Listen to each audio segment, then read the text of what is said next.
I noticed this Wii over by the consoles. It wasn't in great shape, but I figured oftentimes with Wiis, there's games. So I wandered over to the game section, and sure enough, they had a bundle of like 5 or 6 Wii games.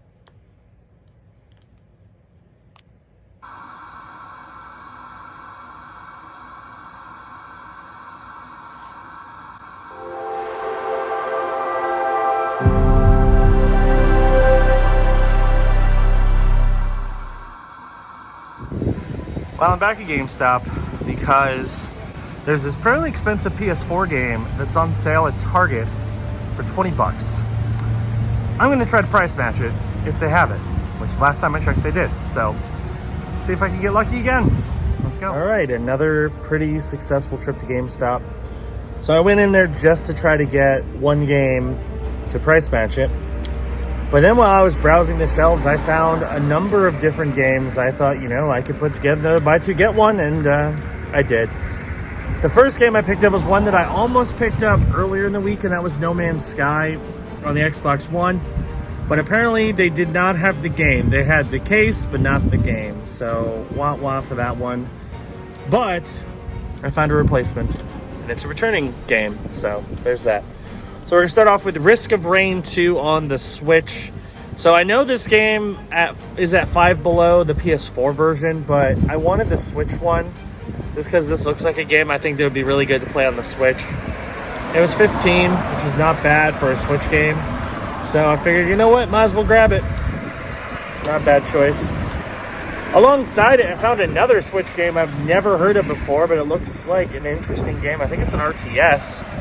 We have Ancestor's Legacy on the Switch. Looks interesting. Never heard of it before, but apparently it's like a violent and gritty RTS style game. So, sounds like an interesting one to pick up on the Switch. And then, oddly enough, I've had this game before on the Switch. Ended up trading it in, but now I have it on the Xbox One. Chronos Before the Ashes. So this one was $1 more than my bundle. All the other games were $14.99. This one was $15, but I figured this game is probably going to play best on a bigger console, so I figure I'll play it on my Series X. Why not? And then here's the game that I went out of my way to pick up. I don't know much about this, but again, it looks good. I've heard it's pretty solid, and it was an expensive game that was on sale for really cheap, so I figured I'd grab it. Mary Skelter Finale on the PS4. As you can see, it's normally priced at $50. And it's been that price for a long time. Every time I check out the PS4 section, I always pick up that game, and I always notice that it's $50. Target had it on sale for $20 for both the Switch and the PS4 versions. Now, I wish I could have got it on Switch. I think that would have been cool, but GameStop didn't have the Switch version, but they did have the PS4 version. And I'm glad I got it at GameStop because it's sold out on Target's website. So clearly it was a good price because it sold out pretty quickly, but I was able to snag it, so paid 20 bucks for that. Overall, I'm pretty happy. I picked up 4 additional games at GameStop, a buy two get one, and a heavily discounted, pretty expensive game. So I think grand total I spent like 50 bucks for 4 games. Not bad at all. So the last 2 times, actually 3 times, I've been to this pawn shop, I've struck out because they've way overpriced the stuff I was looking at. Will the 4th time be the charm? Let's find out. Strike 4. They actually had some new stuff in there, and one game I was actually interested in adding to the collection, which was Samurai Showdown on the PS4. But again, they went 10 bucks each, and that's just too high. Those games are not worth 10 bucks, or like they are, but barely. So I'm not going to pay 10 bucks for those, especially because I've paid 5 for most of those in the past. So yeah, if they're going to stick with 10 each, I'm probably going to stop going here just because that's too high of a price. And they can gladly sit on those games because I don't think anyone's really going to pay 10 bucks for those. Way too high price. So, oh well, kind of a waste of time. At least I know they have some decent games, but not worth 10 bucks, that's for sure. So the last several times I went to this value pawn, I had a few games I wanted to buy, and each time they quoted me prices that were just way too high for what I was asking for. And I walked away. I'm never afraid to walk away. Last time I was here, there was one game I was interested in, and in hindsight, I probably should have grabbed it even for the price they were asking for. But I figured this time, rather than just taking their price and either taking it or leaving it, I'm gonna make a counter offer. So let's go in, see if we come away with anything or let's strike out once again.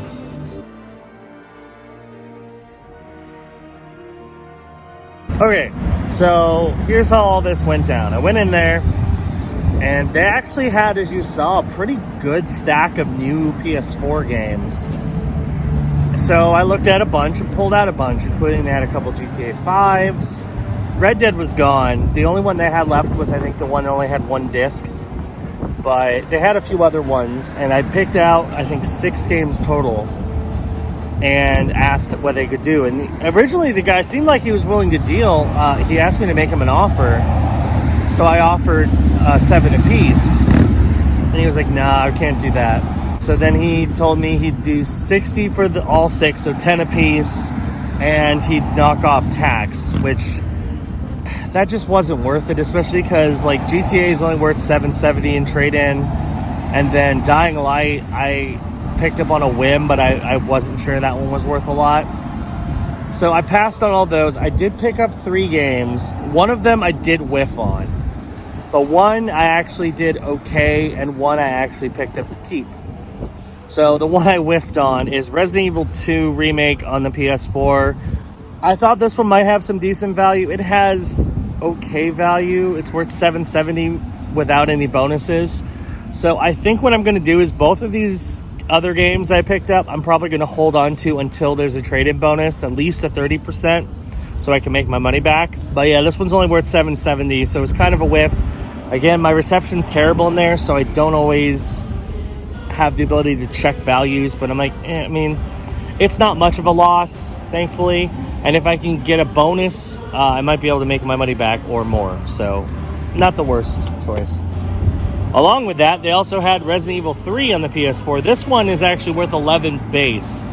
So if I get a bonus, I'll actually make a profit. I mean, I'll already make a profit because it was worth 11, but like I'll make a decent profit on this one if I can get a bonus on top of it. So this one I didn't completely whiff on. Still, 10 is more than I would have liked to pay for a very minuscule profit, but I'm like, you know, I want to break the ice, and maybe if they see that I'm willing to buy, maybe they'll try to work with me a little bit more again. I don't know why. It just seems like this pawn shop has had their team change over a bunch of times, and each time they're less and less willing to work with me, which is unfortunate because I buy all the time, but I don't know.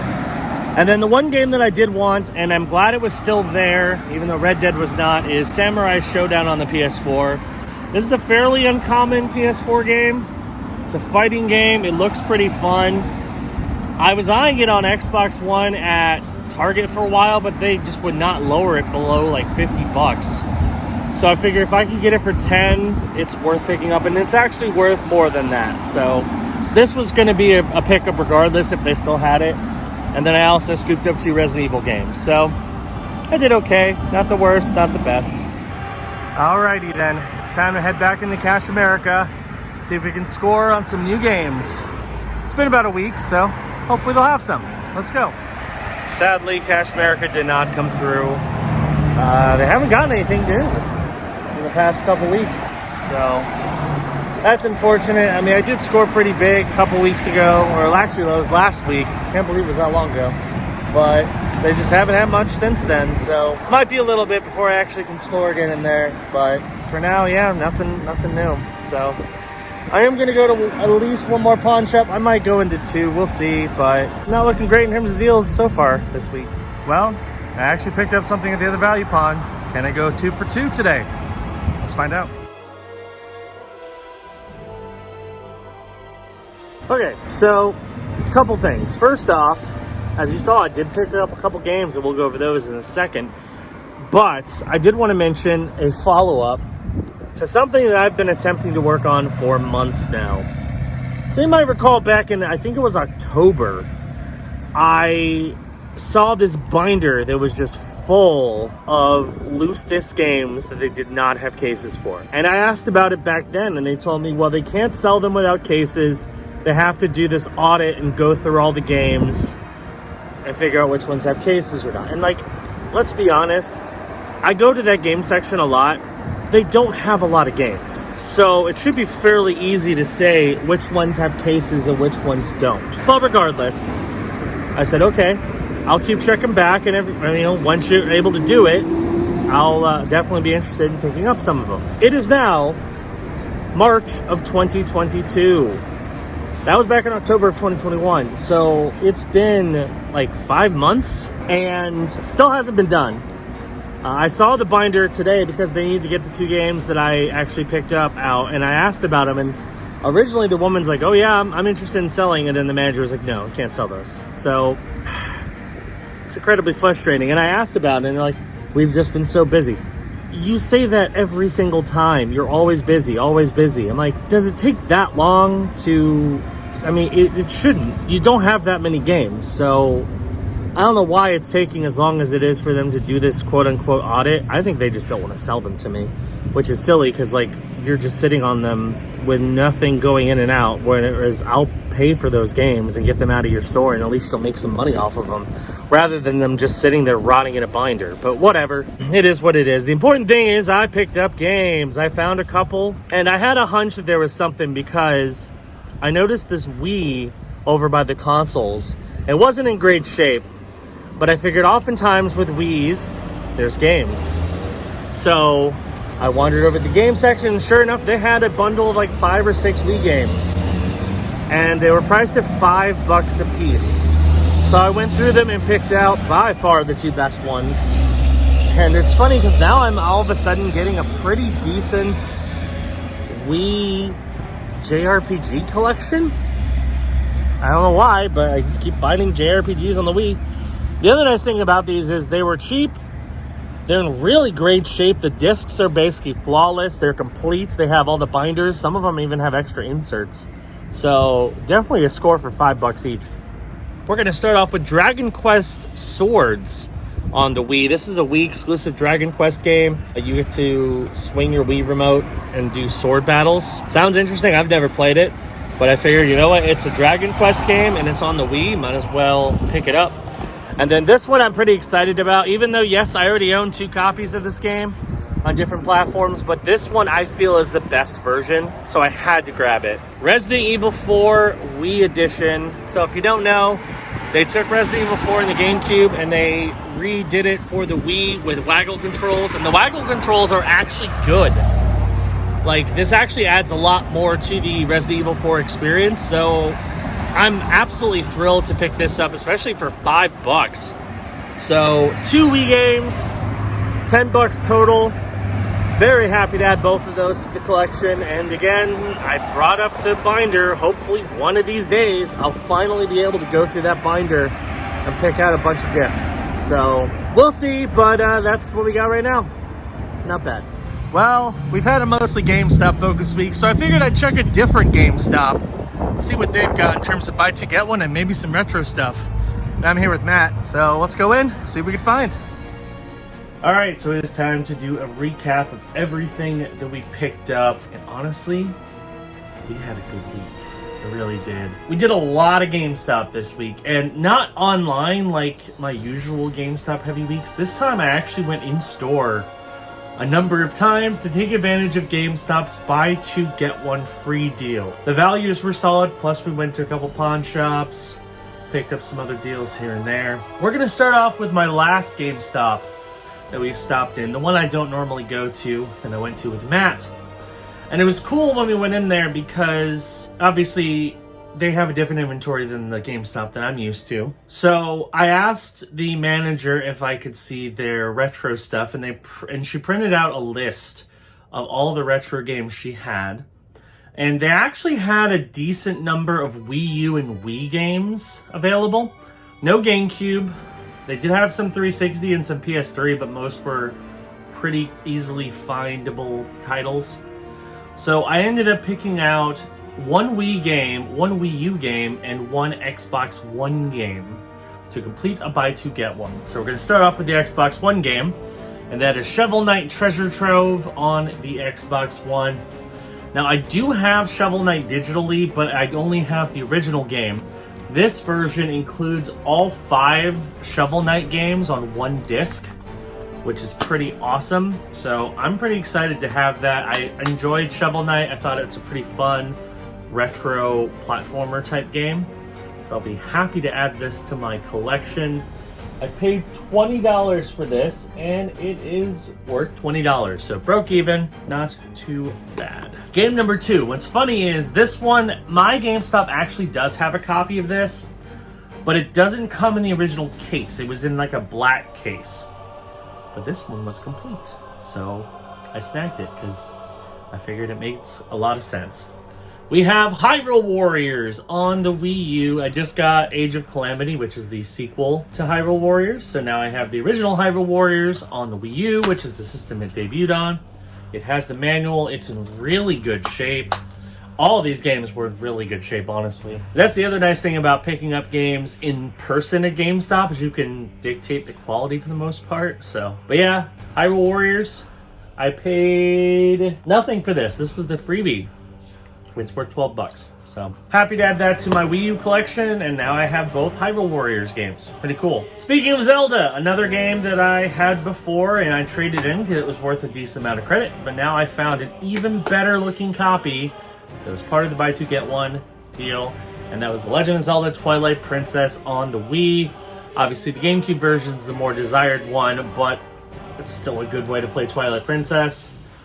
I had it at one point. I actually got it for free from a pawn shop, and I traded it in because I needed some credit at the time, and it was worth a decent amount. This was only $15, which is not terrible, and it's worth $15, so again, I broke even. But if you look at the quality and the condition, like everything here is great. It's got the software booklet as well as the manual. The disc is flawless. Whoever had this game kept in very nice condition, so happy to add a very nice condition copy of Twilight Princess to my collection. My last trio of buy two get ones includes 2 Switch games and an Xbox game. So we're going to start off with Chronos Before the Ashes on Xbox One. Again, another game that I had before. I had it on Switch. Ended up trading it into GameStop because, again, I needed credit. And I picked it up on Xbox, and honestly, I think this game is probably going to be better on Xbox because I can play it on my Series X. I'm sure it'll run a little better. It's like a high-octane action game, so it looks pretty cool. I paid $16 for this, and it is worth $22, so a little bit of extra value for that. Next, we have Ancestors Legacy on the Switch. This is a strategy game, which looks pretty cool. It's not one I've really heard of, but it looks interesting, and it was fairly cheap, so I figured I would pick it up on the Switch. $15 for this, and it is worth $17, so not bad. Actually, I take that back. This was free, and it's worth $17. And then the last game is Risk of Rain 2 on the Switch. Sorry, another game that looks pretty cool. Yes, I know you can find this at Five Below on PS4 or Xbox. I kind of wanted the Switch version because I feel that's probably a better way to play it. Looks good. I'm excited to try it out. It includes 1 and 2. And I paid $15 for this, and it's worth $14. So I lost $1 on that. But again, 9 games, 3 of them were free, and the free ones had some really solid values attached, so definitely did pretty well. Now we're going to get to our other stuff that were not buy two get ones, and we're going to continue with GameStop, because I picked up several things from GameStop in addition to the buy two get ones. And then this is probably the biggest score of the week, just because, again, I think everybody was kind of surprised that this was as cheap as it was, including the manager of GameStop. I got this price match from Target, and she was like, wait, why is that $20? It was, and I got it. We have Mary Skelter Finale on the PS4. Looks interesting. I think it's like a dungeon crawler, action-adventure style game. It looks cool. I haven't played any of the games in the series, but apparently it does have like a recap sort of thing, plus a romantic visual novel, so I can learn about the story before I play this one. This was on sale for $20 at Target. I price matched it at GameStop. it's worth $50. So this game has a lot of value for it, and I was able to get it for real cheap. So that's always nice. Then we got our few pawn shop pickups. Didn't get a lot of pawn shops. Both were value pawns, interestingly enough. But I did okay. And actually one I did a little bit better on than I thought. So this one I'm actually going to show as a bundle, and you'll see why in a second. We have Resident Evil 2 on the PS4 and Resident Evil 3 on the PS4. I picked both of these up from Value Pawn, and this was the Value Pawn that it had been a very long time since I actually scored there, because they always quoted me really high prices. Now, technically I gave in here because I paid essentially what they asked. They would not bend on the price, but I figured these might be worth a little more money. So I picked both of these up for $10 a piece. This one is worth $14. This one is worth $20. So technically I did okay, but I was originally planning on trading this into GameStop. I decided not to, just because, again, I'd be losing money, because this is only worth $7.70 in trade-in. This is only worth $11. So I decided to list both of these games together as a pair on eBay, and they've already sold. So I sold the bundle for $27. So essentially I'm going to make about $7, plus I did request shipping. So I'm going to make about $7, which is not bad, honestly. I mean, it's a $7 profit on $20 spent. Not the worst deal in the world. So yeah, I already sold these. They're gone. But pretty happy with that score. Definitely turned what could have been a mistake into a profit. And then the game that I was excited to pick up from that Value Pawn, which is really the reason why I went back, is Samurai Showdown on the PS4. This is a cool fighting game series where you play a samurai. It's very stylistic, very violent. Looks cool. It's a game I've been eyeing for a while, but I can never find it for a good price. And $10, even though it's more than I would have liked to spend on it, is still a pretty good price, especially because I paid only $10, and this is a $20 game. Not bad. And then the last two games that I picked up were from the other Value Pawn, not the one that's super far away, but the other one that I frequent when I go to Cash America. I found two Wii games, and both are really good Wii games that I picked up for $5 a piece. Pretty happy with that. So we got Resident Evil 4, the Wii edition on the Wii. This is my favorite version of Resident Evil 4 just because the Wii controls are actually very good. Plus you get really precise aiming with the Wii remote. So this is kind of the definitive way to play Resident Evil 4, even though some people may not be like the biggest fan of Wii controllers, and obviously it doesn't look as good as like the GameCube version or the remasters on Xbox or PS4. But this is the only version with motion controls, and I really like the motion controls. Paid $5 for this, and this is worth $10. So not a ton of value, but the big thing I'm happy about this is it made my kind of expensive PS2 copy that I have, which is the Steelbook Premium Edition, kind of expendable, because I don't need two physical copies of Resident Evil 4. So I'm going to keep this one on the Wii, and I'm attempting to sell that one on eBay. No bidders yet, but we'll see. Hopefully someone will take it. And then the other one, to add to my growing list of JRPGs that I have on the Wii, Dragon Quest Swords. Another $5 game. It's a Dragon Quest game. You get to use the Wii remote to do sword attacks, which sounds pretty cool. The other neat thing I like about all these is they were in terrific shape. Like, they're complete. They got the registration for the game in here still. The Resident Evil, I found an old points card for the Wii in it as well. So whoever had these took pretty good care of them. They were in really good shape, almost perfect condition. And now they're mine. I was glad to add them to the collection. Dragon Quest Swords, I paid $5, and this is a $22 game. So this one actually has some pretty solid value. $5. So there we go. A pretty strong week. We did a lot better than I thought we were going to when it comes to value, because all the free games that we got from the buy two get one added a bunch of value, and then the stuff we got at the pawn shop, all of it was worth more than we paid. So it doesn't seem like the greatest haul, but when you look at the values and look at what we added to the collection, I think we did really well. Obviously not as well as last week, but you're not going to have a week like last week, let's be honest. that was kind of a super rare and kind of inexplicable successful week. So anyway, thank you for watching, and that is going to do it for this episode of the Bargain Game Hunter. So be sure to hit that subscribe button and click that notification bell. That way you know when new videos drop. And I will see you on the next episode of the Bargain Game Hunter. Bye-bye.